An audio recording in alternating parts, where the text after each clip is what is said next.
Hey everybody, welcome back to My Wings of Refuge. I'm excited today, y'all, because today is the first day we have actually been warm. We're actually in the 40s today, and it has been the strangest January because we've already had, what, 3 or 4 snow events, and y'all, I'm in West Tennessee, and we just don't get that much here. We might get a dusting every now and then, a little accumulation every so often, but we've had quite a bit this year already. And the temperatures this week have been so cold. At night we've been getting down to the single digits, which is really cold for us, and there's days it did not even get above freezing. And so our ground is still really hard. Even though it's 40 today, our ground is still hard as a rock. But I wanted to bring you down to the garden because recently I showed you my winter garden with all the greens growing, and at the time we were showing that, it was sleeting. And so since then we've had several little snows, we've had some ice, and we've had some very cold frozen temperatures. And so I just wanted to give you a look at what is in the garden. So my little strawberries, nothing really bothers them, and you can plant those once and you have them for several years and they will spread and multiply. And actually, just before this last hard freeze, we actually had a couple of blooms. So yes, these collards look very sad, but they are not dead, and that is a big difference. And you'll actually see the arugula even in the background too, and it looks about the same. So what's going to happen here is, this ground is still so hard as a rock, because it has been so cold for the whole last week.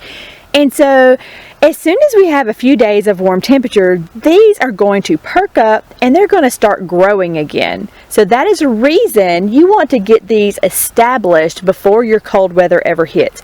Maybe that's too late for you right now, but this is something to put in your gardening journal for next year.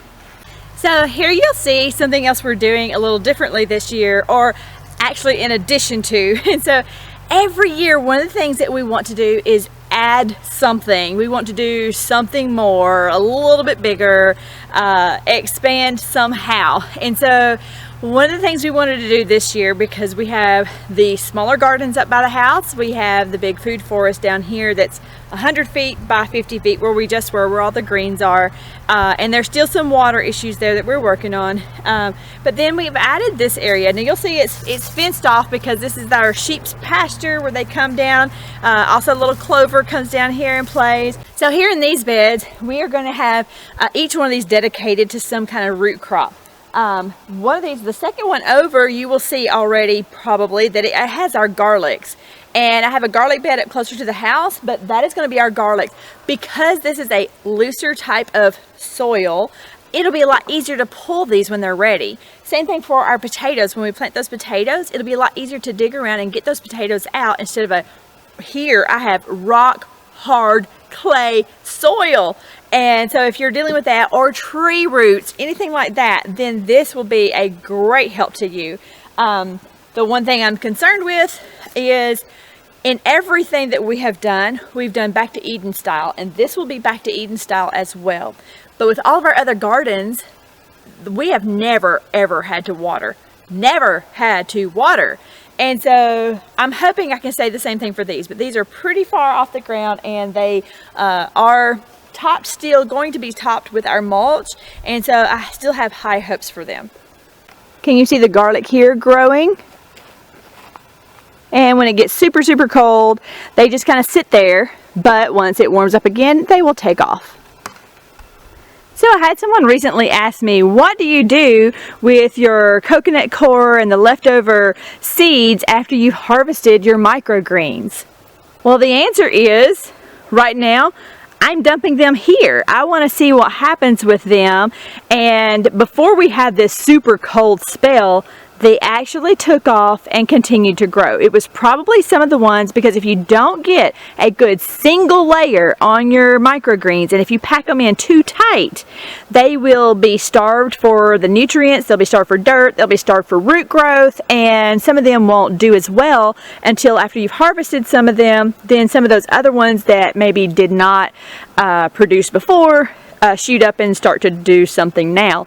So that is what I'm doing right here for now, and just playing it by ear. And this bed was available, and I want to see what happens. And it's no greater time like the present to work on these, because instead of spending lots and lots of money trying to fill these with dirt and potting soil, or even trying to do the hugelkultur, which is a great idea, putting the wood in the bottom of them, but I would advise to start off with cardboard just to kill off some of the grass, and it will break down nicely for you. I don't like plastic, but even whether you started off with some limbs or not, we fill these up with barn cleanings, and this is amazing because we do a lot of cleaning of the barn, and I have a lot of rabbits, so we have a lot of manure around here, and so we just keep filling it up.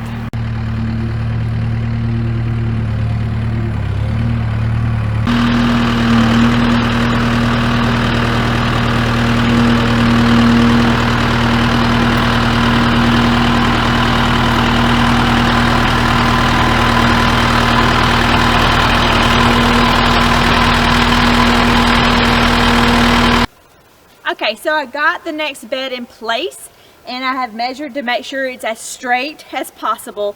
And you'll see here on the front of the tractor is my stash. And so I mentioned we're going to put cardboard boxes on the bottom. If you get anything from online, you'll have lots of boxes. And don't forget, revert back to one of my videos where I show you how to get that tape off super easy, because that tape is not good for your garden. So here our boxes are ready, and I've got some old hay, and just some barn cleanings are coming next, and we're going to fill this box up. Okay, so you'll see some old corn here. My grain bin obviously didn't do a good job, but we're just going to dispose of it properly here.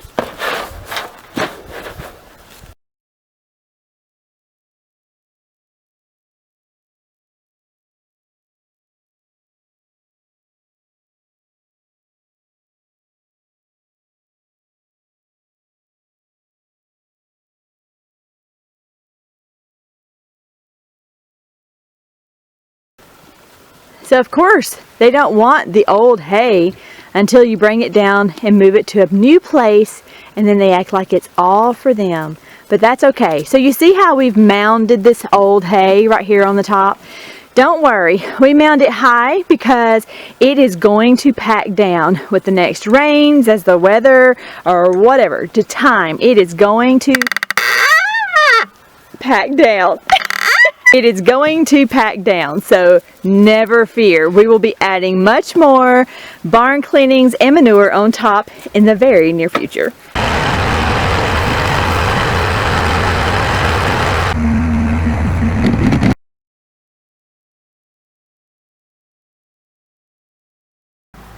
And just like that, these two beds are done. And so now we'll just wait and let the rains and the weather just press these down, and they will be ready to plant during planting season. Is that right? Yeah, I hope you enjoyed today's video. If you haven't already, please give us a thumbs up and please subscribe. Y'all, you never know what's happening here on the homestead. I will see you next week. Have a wonderful week, y'all.